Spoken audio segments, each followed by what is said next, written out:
ನಮಸ್ಕಾರ ಸರ್, ನಿಮ್ಮ ಹೆಸರು ಸರ್? ಸಾವಣ್ಣ ಅಂತ ರೀ. ಯಾವ ಇದು? ಕಾನಾಳಿ ರೀ. ಇದು ಧನ್ವಂತರಿ ಕಂಪ್ನಿ ರೀ. ನೀವು RPS 76 ಏನು ನಿಮ್ಮ ಕಲ್ಲಂಗಡಿ ಬೆಳೆಗೆ ರೀ ಡ್ರಿಪ್ನಾಗ ಕೊಟ್ರಿ ರೀ? ಎಷ್ಟು ದಿವಸ ಆಯ್ತು ಕೊಟ್ಟು? ಒಂದು ವಾರ ಆಯ್ತು ರೀ. ಯಾವ ಥರ ರಿಸಲ್ಟ್ ಚಲೋ ಬಂತಾರೆ? ಚಲೋ ಆಗಿದೆ. ಗ್ರೋತ್ ಆಗ್ಯದ ರೀ? ಗ್ರೋತ್ ಆಗ್ಯದ, ನಿಚ್ಚಳ ಅದ, ಗಿಡನೂ ನಿಚ್ಚಳ ಅದ, ಬೆಳೆನೂ ಚಂದ ಆಗ್ಯದ, ಚಲೋ ಆಗ್ಯದ. ಇದು ಮತ್ತು ಇದು ಕೊಟ್ಟ ಮೇಲೆ ಒಳ್ಳೆ ರಿಸಲ್ಟ್ ಬಂದಲ್ಲ ರೀ? ಹೌದು ರೀ, ಒಳ್ಳೆ ರಿಸಲ್ಟ್ ಬಂದ. ಈಗೇನು ನಿಮ್ಗೆ ಹೂವು ಕಾಯಿ ಸೆಟ್ ಆಲತ್ತ ರೀ? ಹೌದು, ಹೂವು ಕಾಯಿ ಹಾಕೈತಿ ಹಾಲತ್ತು. ಅದಕ್ಕೆ ನೀವು ಹೂವು ಕಾಯಿ ಸೆಟ್ ಆಲತ್ತರಿಗೆ ನಮ್ಮ ಕಂಪ್ನಿದು ಬ್ಯಾಕ್ಟೀರಿಯಾ ಯೂಸ್ ಮಾಡಿರಿ, ಬ್ಯಾಕ್ಟೋರಿಚ್ ಅಂತೇಳಿ. ಆಯ್ತು ರೀ. ಬ್ಯಾಕ್ಟೋರಿಚ್ ಯೂಸ್ ಮಾಡಿರಲ್ಲ ಇವತ್ತು?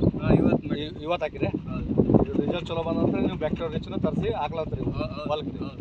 ಕಾಯಿ ಸೆಟ್ ಆಲಕ್ಕ, ಕಾಯಿ ಸೈಜಿಂಗ್ ಆಲಕ್ಕ, ಹೂವು ಸೆಟ್ ಆಲಕ್ಕ ಹಾಕ್ಲತ್ತೀರಿ. ಓಕೆ, ನಿಮ್ಗೇನು ಇಷ್ಟ ಆಗ್ಯದಲ್ಲ ರೀ ಪ್ರಾಡಕ್ಟ್? ಇಷ್ಟ ಆಗಿದೆ. ನಾವು ರೈತರಿಗೆ ಹೇಳ್ಬೋದು ನಿಮ್ಮ ಊರಾಗ? ಪರವಾಗಿಲ್ಲ, ಹೇಳ್ಬೋದು. ಆಯ್ತು, okay sir, thank you sir. ಬದ್ನಿಕಾಯಿನ ನೀವು ಮತ್ತು ಬದ್ನಿಕಾಯಿಗೆ ಹೊಡೆದ್ರೆ ಹೊಡೆದ್ರಿ, ಫಲ ಆಗ್ಯದನ್ರಿ? ಏನು ಕಾಯಿ ಸೆಟ್ ಆಗಲ್ಲ ಇದು? ಮೊದಲ್ರಿ ಆಗ್ತಿಲ್ಲ. ಒಟ್ಟ ಕಾಯಿನೇ ಆಗಲ್ಲ. ಇದು ಇದು ಹೊಡೆದ ಮೇಲೆ ಕಾಯಿ ಸೆಟ್ ಆಗ್ಯಾವ, ಸೈಜಿಂಗ್ನ ಆಗ್ಯದ ಕಾಯಿ. ನಿಮ್ಮ ಬದ್ನಿಕಾಯಿ ಕಾಯಿ ಶೈನಿಂಗ್ನ ಶೈನಿಂಗ್ ಬಂದಲ್ರಿ ಮಾಲ್? ಓಕೆ, ನೀವು ಬದ್ನಿಕಾಯಿಗೆ ಹೊಡ್ರಿ, ಟಮಾಟಿಗೆ ಹೊಡ್ರಿ, ನೀವು ಯಾವುದೇ ಬೆಳೆಗಿದ್ರೆ ಯೂಸ್ ಮಾಡಿರಿ. RPS ಒಳ್ಳೆ ರಿಸಲ್ಟ್. ನಿಮ್ಗೆ ಒಳ್ಳೇದು ಅನಿಸ್ತಂದ್ರೆ ಮುಂದೆ ರೈತರಿಗೂ ಹೇಳ್ರಿ. ಆಯ್ತು ರೀ, ಥ್ಯಾಂಕ್ ಯು.